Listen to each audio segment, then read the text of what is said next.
Okay, good afternoon, and welcome back to the Men's Afternoon Kollel. Apologize that we are just a few minutes behind, but thank you for being with us and looking forward to learning together. As Rabbi Shabtai mentioned, as always, we're grateful to the Froelich Financial Group for their sponsorship. We are running a huge campaign this week.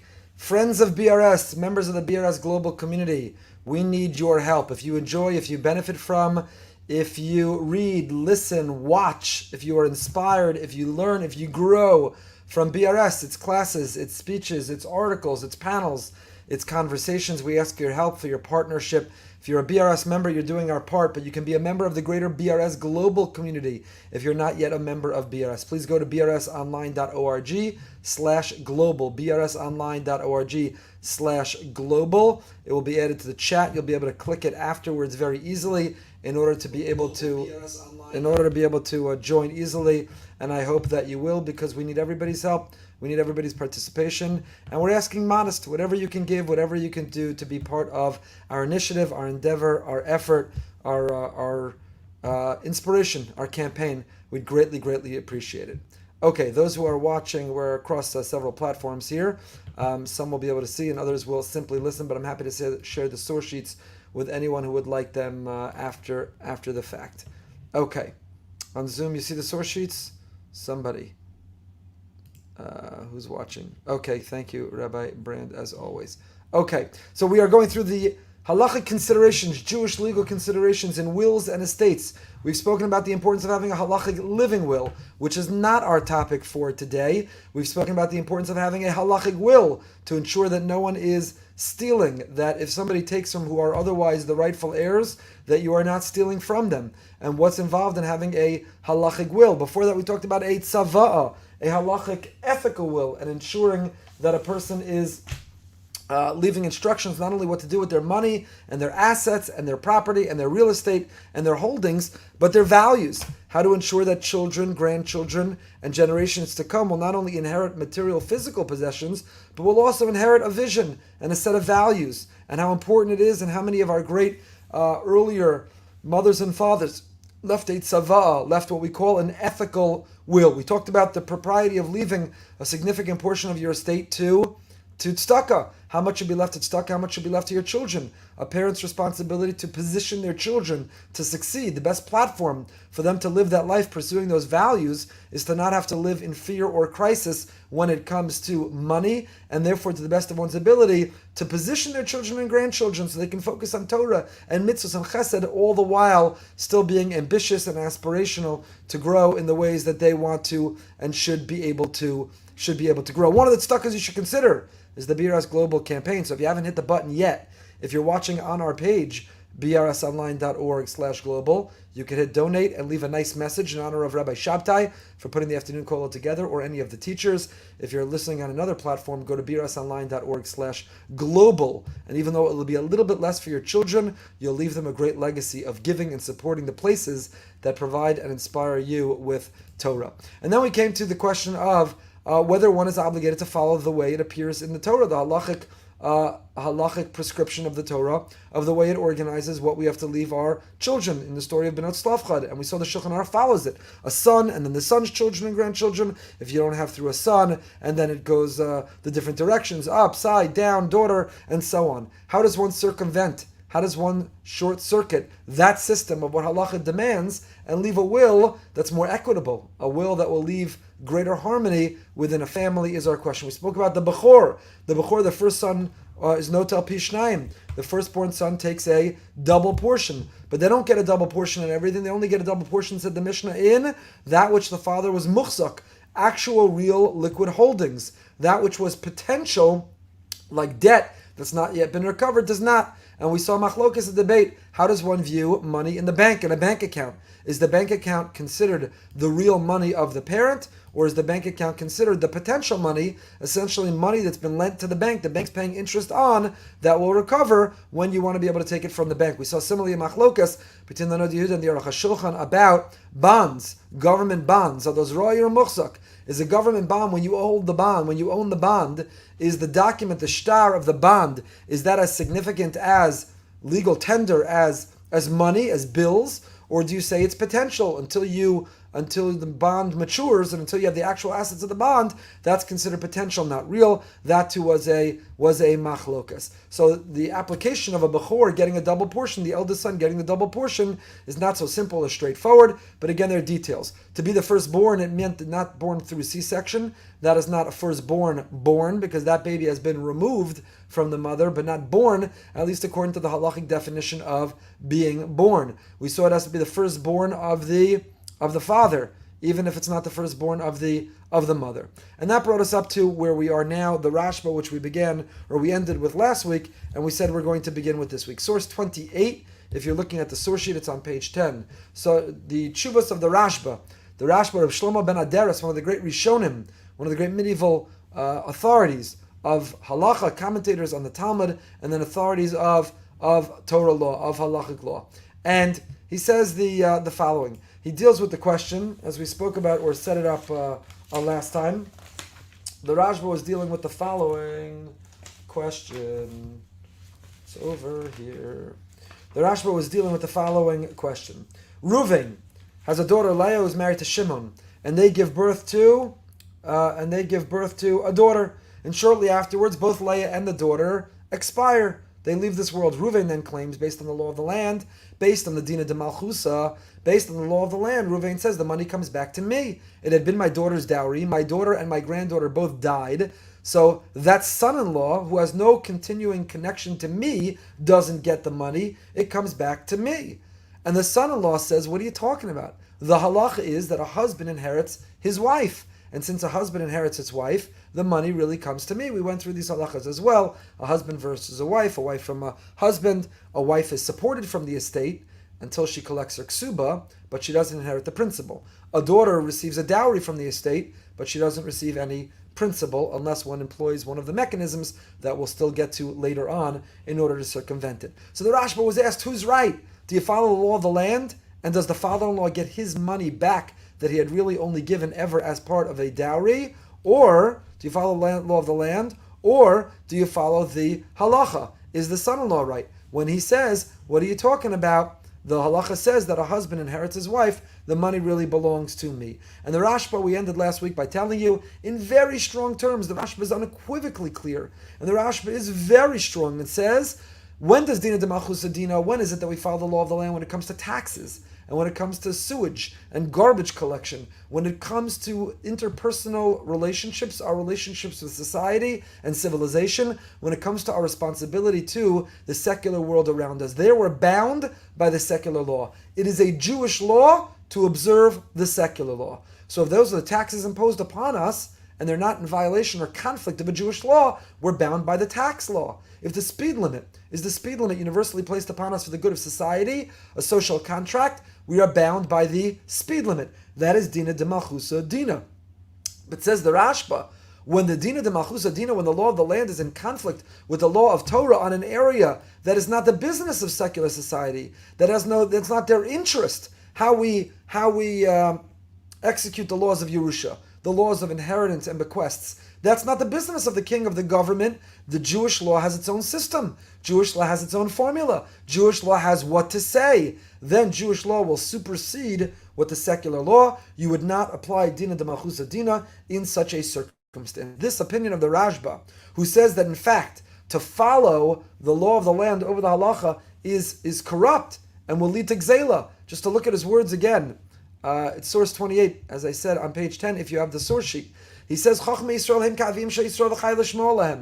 rabbis, the halacha, are our fathers, and we're obligated to listen. We are a nation. We have our own distinct and unique laws. They come from God. He gave us the blueprint, and He gave us the manual. He gave us the instructions of what is moral and what is ethical. So one of those moral and ethical laws is to follow Dina de Malchusa. But that's when it comes to society. When it comes to laws of inheritance, which are between Jew and Jew, parent and child, that we have our own system. If you're going to uproot the inheritance of a father on children, you're going to knock down the walls of Torah. You're going to uproot and you're going to remove the branches.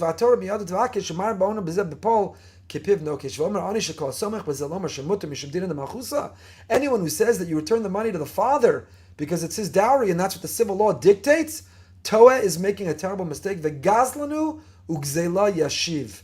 And therefore, if the father takes the money back because he's following the civil law, and he takes it out of the hands of the former son-in-law because he's having the civil law supersede the halacha, he has stolen, and he has a halachic obligation, responsibility to return that which is stolen.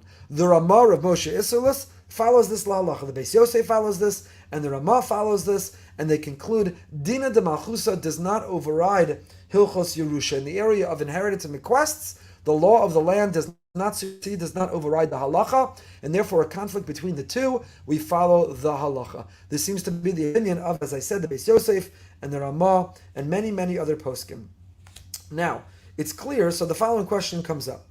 What happens if one did not take the proactive steps to make a halachic will? Not a halachic living will, a halachic will.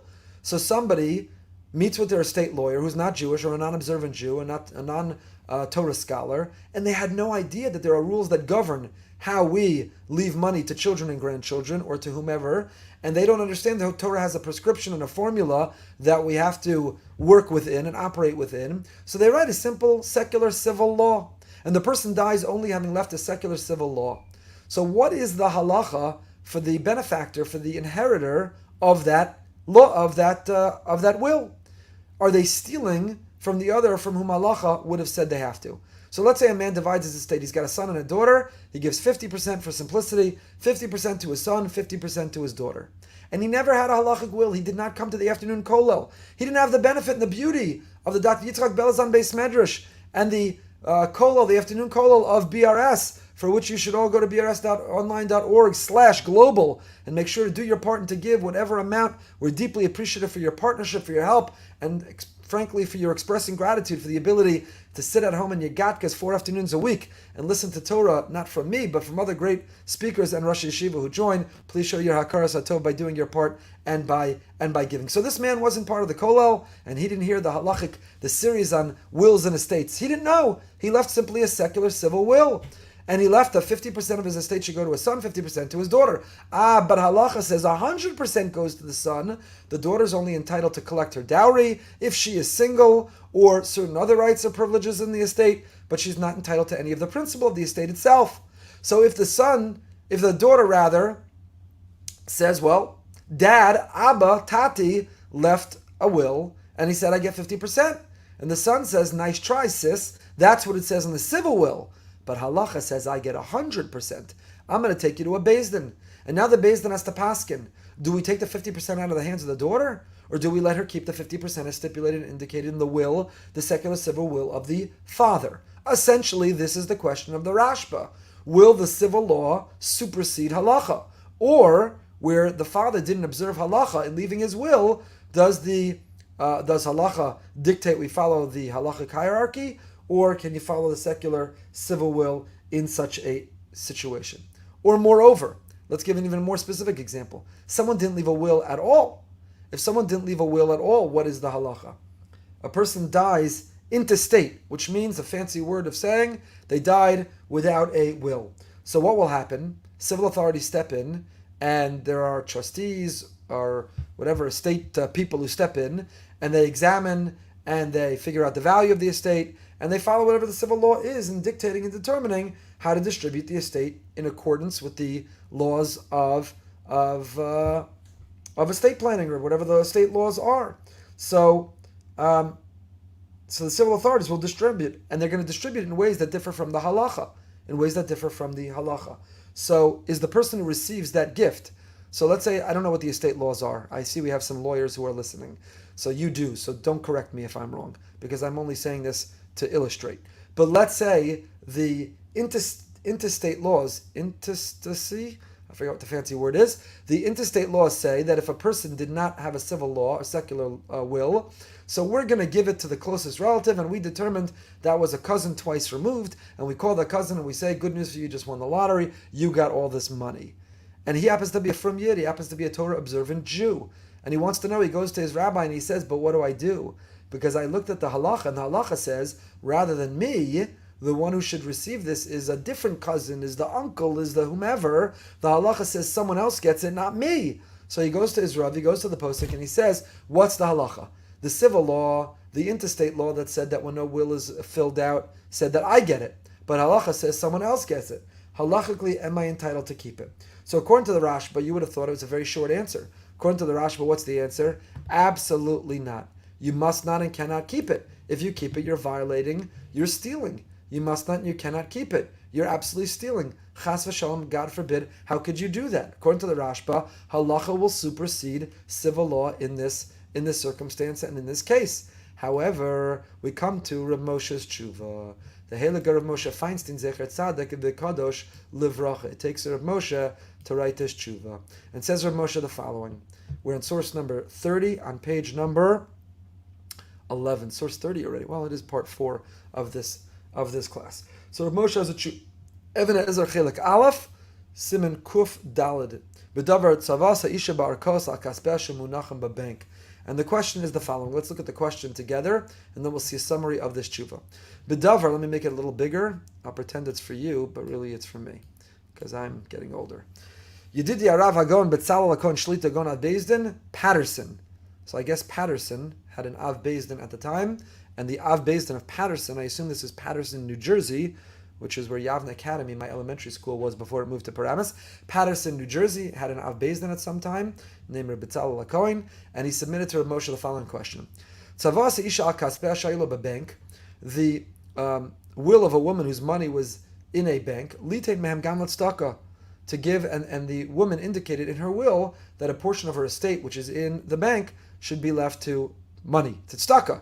A tzedakah, like, for example, the brsonline.org/global campaign. V'abal omer shahayu shel ha'isha ach mach mashin nasna la'osa tzedakah shenadar gam hu litein rotza lachzor masha nadar gam hu la'osa tzedakah. So he says, look, the monies really should have come to me, so she's leaving it some to the tzedakah. That should fulfill the promise, the oath, the neder I took to give to tzedakah. V'nestapek yedidi ulai ladina ein savasa klum de yorish sabayla. Maybe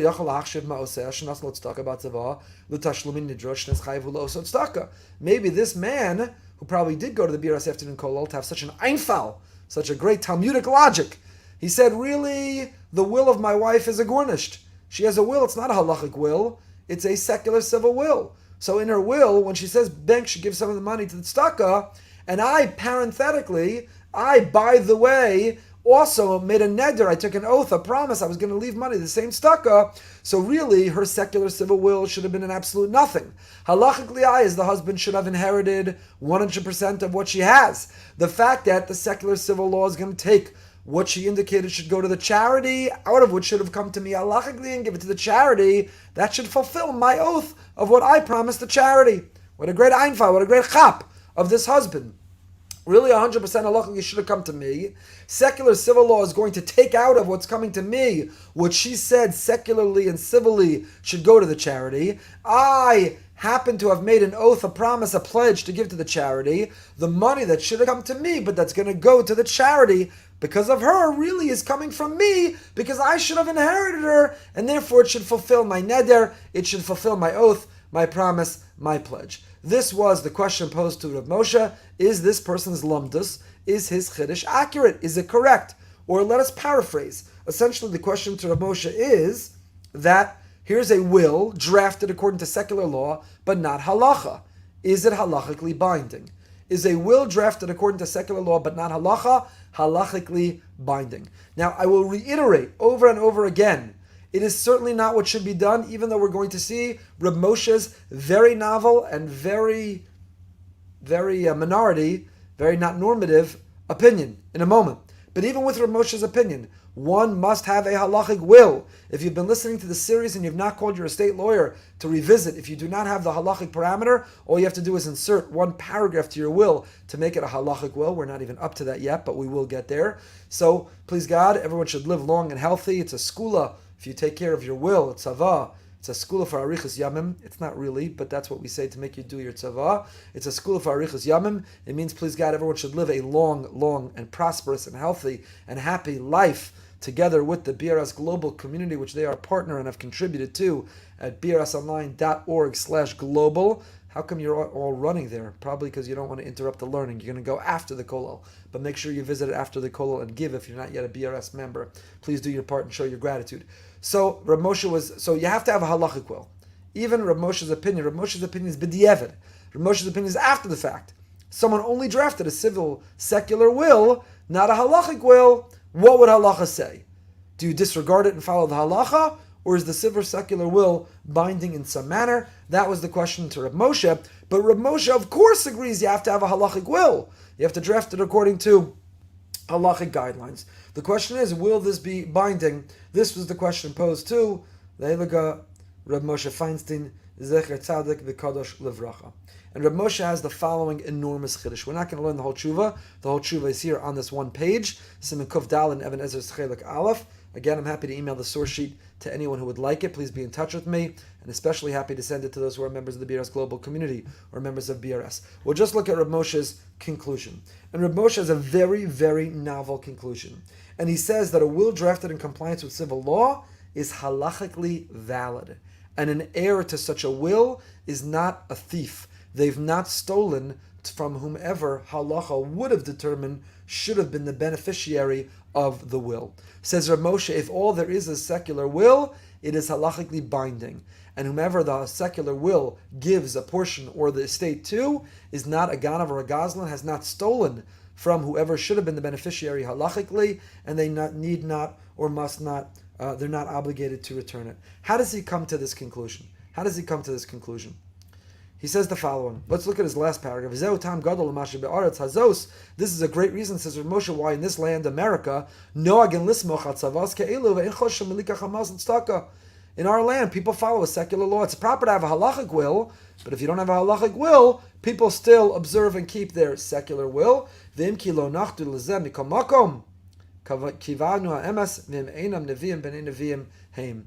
understand why. They weren't relying on Rav Moshe's chiddush. But nevertheless, if they're not Nevi'im, B'nai Nevi'im, they got lucky, they did something which is going to end up being halachically binding, even if they don't appreciate it or understand the mechanism. Dayan Grunfeld was a great Dayan on the London Beis Din. Dayan Grunfeld wrote up The Jewish Laws of Inheritance, a wonderful book, and I should mention that we have been collecting this series, of which we have a long way to go still, from wonderful articles, Reb Chaim Jachter, and a great article that was sent to me that was in the journal Chakira called The Propriety of a Civil Will, Yehuda Warburg, who is faculty of law, Doctor of Jurisprudence, Dayan, serving the Hasidic non-Orthodox and Yeshiva communities of New Jersey and New York. He has a long article, The Propriety of a Civil Will, in the Chakira journal. They're all well worth reading. And we're referencing, or many of our references or sources come from these many articles in the Pesachei Chosh and Sefer and many others. So this is one of them, The Jewish Law of Inheritance, from Dayan Grunfeld. He quotes here, Rav Moshe Feinstein of New York goes much further than Rav Yaakov Englinger and Rav Chaim Isaac Grzinski. We'll come to their psakim in a moment. And maintains that a testament made by a Jewish person according to the law of the land, whilst he was in good health, is valid in Jewish religious law, although there was no kinyan, because a donation made in such a testament does not need a kinyan. This was Rav Moshe's chiddush. How does it work exactly? The question is, what is Rav Moshe doing that's working? What is Rav Moshe saying? There's no kinyan la'achar misa. You can't transfer money after you die. So how is it that a secular will should work? Really, at the moment the person dies, at the exact moment that a person dies, whomever halacha determines should receive the money, should be the one who then owns the money. That should be the halacha. So if that's the case, that the halachic beneficiary should get the money immediately, and there's no way to transact, there's no way to transfer ownership la'achar misa after death, how is the secular will binding? That was really the question that Rav Moshe is going to have to deal with. That's what Rav Moshe is going to have to deal with. Rav Moshe says that one can follow the secular will, and you're not considered stealing, you're not violating halacha, and the secular will be binding, even though it is keneged, even though it is inconsistent with halacha. How? The question is, what's the mechanism for Rav Moshe? How will the money transfer? So again, Beryl dies and he has $100,000, and he has a secular will saying that $50,000 goes to his daughter, or he had no secular will, and now secular law is going to step in and say, examine the estate and make a determination of to whom the money should go. So Rav Moshe says, good, you could follow the determination, you could follow a secular will, he should have had a halachic will, He was wrong not to have a halachic will, but you could follow a secular will. But the question is how? What's the mechanism? Doesn't halacha make it that the son should have gotten 100% at the moment of the father's death? So where does the girl come later to come to the estate and say, give me 50% just because the secular will says it? Or in the case that there's no will, halacha says immediately it should kick in who should benefit from the money. So the fact that the estate comes along later and makes the determination, what is the mechanism of transfer? Ein kinyan la'achar misa. After someone died, in order to be able to transact, in order to be able to transfer ownership, in order for someone to acquire from someone else, the someone else has to be among the living. You have to be alive. So if the owner is deceased, how can he transfer ownership to someone else? That is the question, that is the predicament or the dilemma that's facing Rab Moshe in his position of why it should work that a civil or secular law should be halachically binding. So this is Rab Moshe's chiddush. His chiddush is, you don't need a kinyan in such a situation. Jewish and non-Jewish law differs as to whether the effect of the particular clause in the testament, I give him a bequeath, only sets in after death. In spite of the fact that in Jewish law a donation cannot be effected after the death of the donor, Reb Moshe writes the following: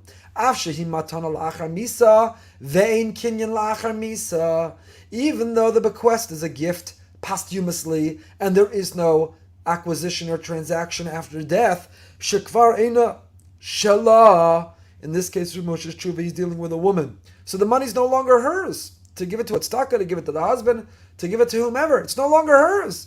So therefore, how could the matana, how could the gift of tzedakah be binding after her death? She's no longer here to give it. And nothing can be transferred without someone to give, to transfer. Habedina machusa, shetucha litain davar she'ena shalah, ach be'etzem estabel ani es daiti, shetzava kezu shevada yiskayim kedivrei ha-mitzvah bedina de machusa, ein sar kinyan, she'ein lecha kinyan gadol mizeh. Those are the magic words of Reb Moshe. Reb Moshe's magic words are, ein lecha kinyan gadol mizeh. There is no greater transfer or transaction than that. Here's the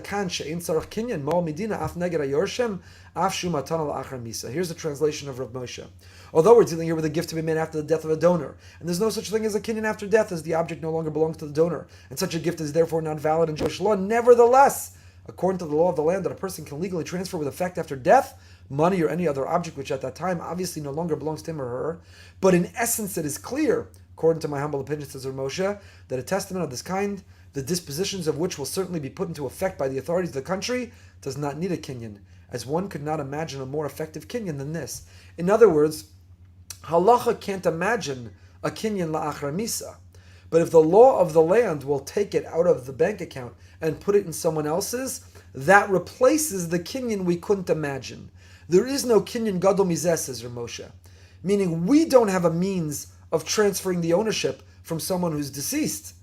But if the law of the land transfers that ownership, ein kinyan gadol mizeh. Hence, since a kinyan is not necessary, the legatees can uphold their right also against the persons who are the proper heirs by Torah law, although there's no such thing in Jewish law as a gift after the death of a donor. So in other words, halacha doesn't recognize kinyan la'achar misa, because halacha has no means to do it.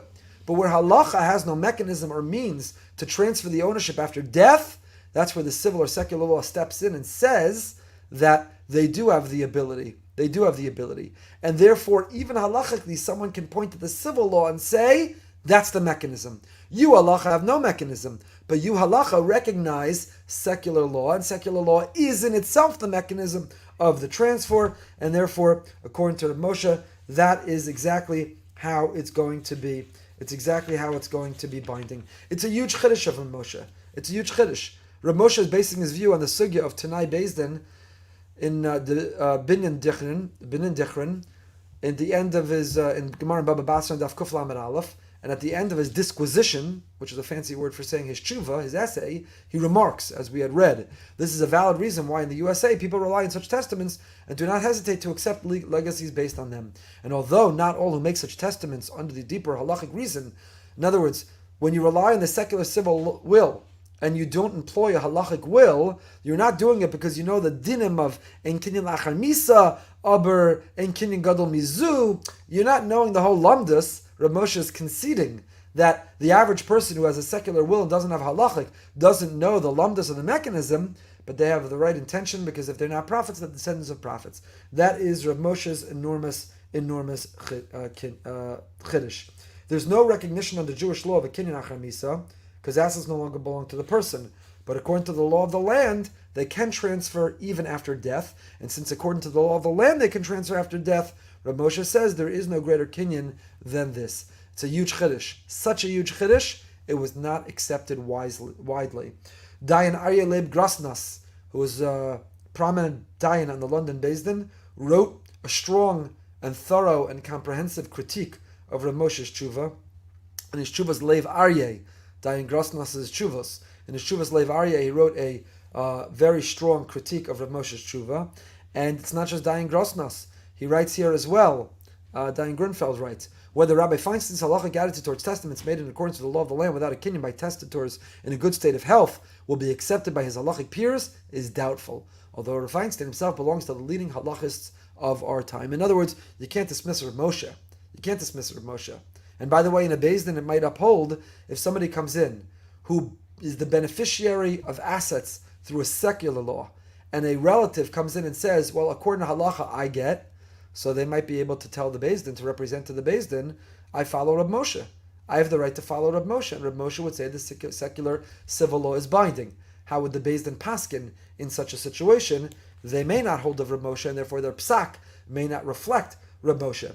So Dayan Grasnas rejected it, and Dayan Grunfeld here in his book, The Laws of Inheritance, references that it was not widely accepted, but to tell you how not widely accepted it was, Rav Zalman Nachemya Goldberg Zatzal in an article in Tchumen rejected it, Rav Feivel Cohen, Rav Shechter, Moriv Rabbi Rav Shechter did not accept it. And several of the earlier commentaries also disagree with, of course, the lumdus of Rav Moshe, Chassam Sofer of Yaakov Edlinger, and the Reb Chaim Moiser, the Achiezer, and others. What was Dayan Grosnas's major argument against it? His major argument against it was to disregard the argument of Rav Moshe was the following. There's a Gemara in Temura. In his Leib Aryeh, in his Tshuva, he says the following. Where is it in Leib Aryeh? Chelik Beis Simen Nun Zayin. Chelik Beis Simen Nun Zayin. It's not here in the source sheets, Dayan Grosnas's Tshuva, but I'll tell you one of his arguments.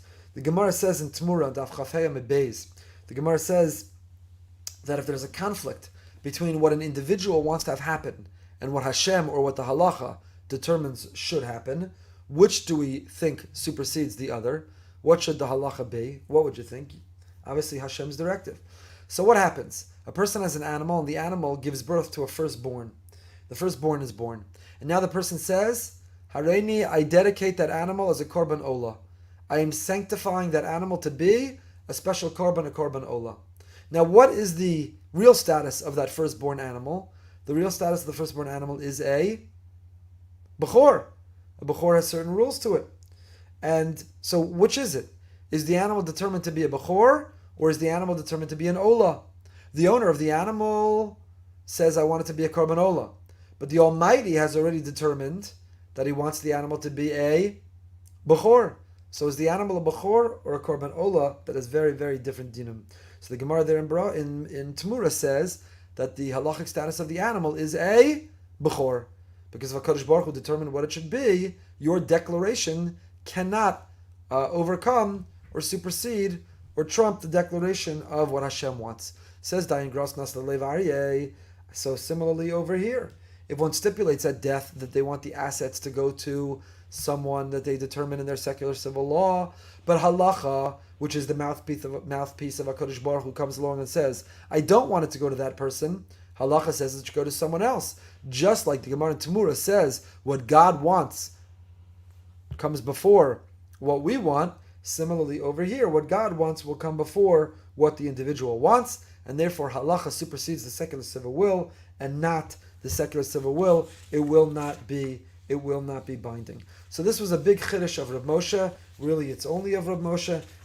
Most others disagree, and they disagree with an enormous consequence. The consequence with which they're disagreeing about is, will it be gzela?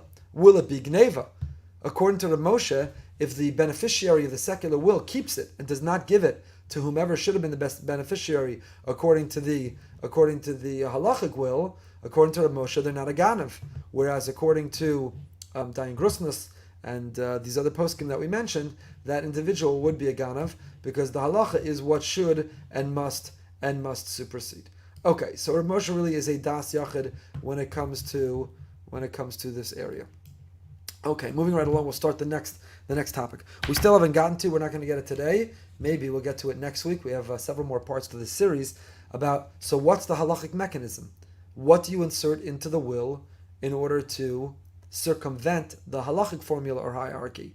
If you have two children, a boy and a girl, and you want to give 50% of your assets to each, how do you do that? Because you're violating what the halacha would say. So, relying or leaving it for a secular will is not enough. According to Rav Moshe, it will work. But according to everyone else, it will not be enough. So what do you do? What about another factor? Maybe even without Rav Moshe's enormous chiddush about the secular will, what about another halachic institution called Mitzvah L'Kayim Divrei HaMeis? We recently gave a chabura about Mitzvah L'Kayim Divrei HaMeis. We spoke about some aspects of it, but I want to talk about some other aspects of it in the context of our series here on Jewish considerations in wills and estates. So the Gemara in Baba Basra tells us the following. Source 32 on page 13. Amr B'Levi, Konan Kinyan Mishchid Meira Afilu B'Shabbos. You can perform an act of acquisition with a Shchiv Meira even on Shabbos. Normally we don't do transactions on Shabbos. Why? Mekach u'memkar is Aser. Why? Because Shema Yichtov might come to write. People normally record their transactions. That's the responsible thing to do, is to record a transaction. So therefore a person might record their transaction and come to write. But an exception is a shchiv meira, somebody on their deathbed, somebody who is considered terminally ill. So a shchiv meira, you're allowed to konan kinyan, you can make a kinyan, you're not allowed to write on Shabbos, but you can do an active acquisition. But it's not done out of concern of the opinion of Rabbi Lazar, that a shchiv meira, a sickbed gift, requires an active acquisition. It is because the rabbis are concerned the person's mental condition will deteriorate. So it's part of maintaining the person's well-being, which supersedes the laws of Shabbos. You're allowed to do that kinyan even on Shabbos. That is Allah of a shchiv meira. The Gemara, the Mishnah, also there in Baba Basra, Rebbe Eliezer Omer, b'Shabbos dvarav kayamim. If a shchiv meira gives his positions orally on Shabbos, his words are upheld. Shein yachol lichtov, because we forgive the fact that he never wrote it down, because you're not allowed to write on Shabbos. So let's say a person has no will. They have no secular will, they have no halachic will. They've never recorded an indication of where they want to leave their estate. But now it's their deathbed. And on their deathbed they say, leave it to this one, leave it to that one, leave it to the other one. This is what I want to have happen with my things. So they have the status of a shchiv meira. And divrei shchiv meira kiksuvim uchimesurin dami. The instructions of someone on their deathbed, we treat it as if it was actually a recorded halachic will. So when is that such? So Rabbi Eliezer says only on Shabbos. Shabbos you couldn't write it down. So if you recited it orally, if you articulated what you want, then we will consider it binding. Avalo b'chol. Rabbi Yeshua Omer b'Shabbos Amru kavachomer b'chol. Not only on Shabbos, but even more so during the week. Even more so. So the Gemara Gittin, source 34, explains the following. Gemara Gittin says the principle that you have to obey the commandments of the deceased. Holech mana leploni. If one hands his agent of money, he says, take this to so-and-so. V'halachu bikshu l'matzo, and he takes it and you can't find the person. Tani chada yachsu l'mshalech, v'tani idach liyorshe mishna'achu lo. So according to one, the money goes to the sender, but according to the brisa, another brisa, the money should be given to the heirs of the person to whom it was sent.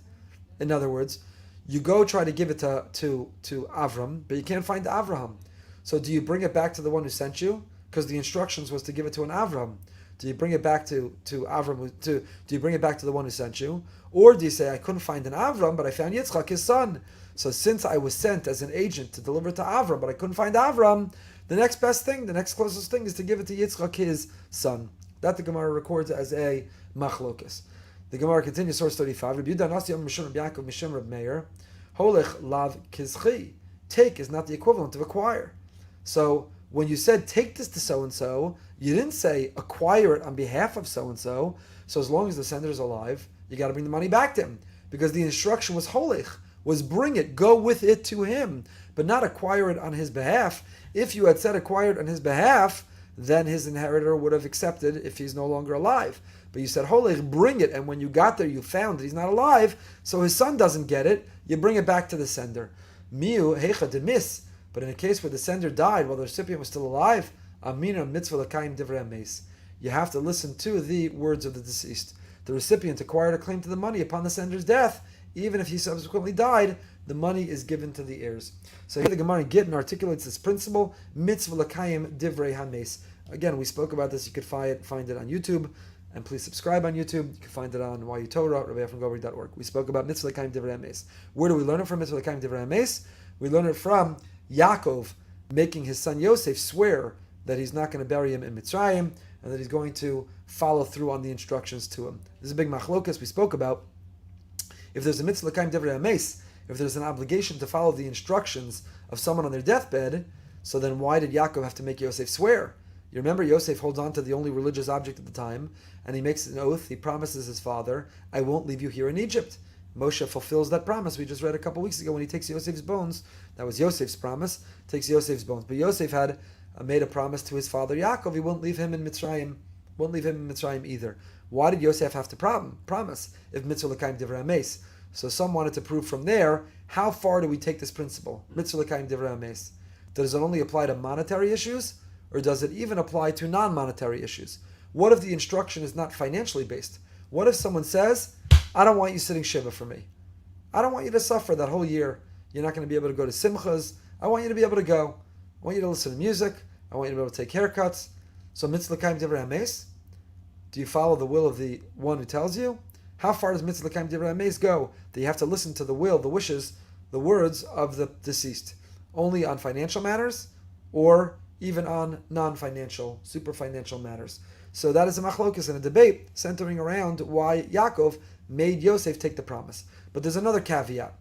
And Tosfos, we'll end with this and pick up from here next time. Tosfos in Gittin Daf Yud Gimel Amud Aleph, source 36. Tosfos give a very, very important limitation to the rule of mitzvah l'kayim divrei hames. Od mefarsh Rabbeinu Tam de lo aminu mitzvah l'kayim divrei hames ela b'davar hashehushlosh mitchila lekach biat shlish dumya damash lishmos lebito. Tosfos Rabbeinu Tam hold that you only apply the obligation to listen to the words of the deceased when you only apply that in an area of when you have a third party holding the money. If the money was given to a third party, then mitzvah l'kayim divrei hames. Now it's very interesting. We'll pick up with this next time. Why would Rabbeinu Tam say that? And Rabbeinu Tam's view is considered the normative halacha. You only apply mitzvah l'kayim divrei hames, which again, the whole reason we came onto this is someone who didn't have a halachic will, and they only had a secular or a civil will. So do you follow the secular or the civil will? That was how we came onto this. That was the question. According to Reb Moshe, even the secular or the civil will be binding. That was Reb Moshe. But leave out Reb Moshe. Even before you get to Reb Moshe, will you apply it? Do you say mitzvah l'kayim divrei hames? So Rabbeinu Tam has a significant limitation that you only say mitzvah l'kayim divrei hames if the money has been given to a third party to hold. Why that is, we'll pick up next time, and we'll see whether you say mitzvah l'kayim divrei hames if somebody doesn't have a will, and then we'll get to, please God, soon, eventually, how to have a proper halachic will. But before we do, I implore you one more time, even at the point of annoying you, brsonline.org/global. There are so many of you who are not members of BRS, and yet BRS pays my salary, and Rabbi Shabtai arranges this amazing afternoon kollel, and all of our programs, classes, learnings. Take a moment, $18.36, I hope you'll give $180 or more, but help us continue to be able to provide you that content. All it takes is a moment. If you're watching on the portal, you could simply click donate, do it in honor and memory of someone. I want to thank the people who have given and ask and encourage and invite all who will give. The link is in the chat. Please click it, paste it. Please go brsonline.org/global. Have a wonderful day. We pick up now with Rabbi Shakit.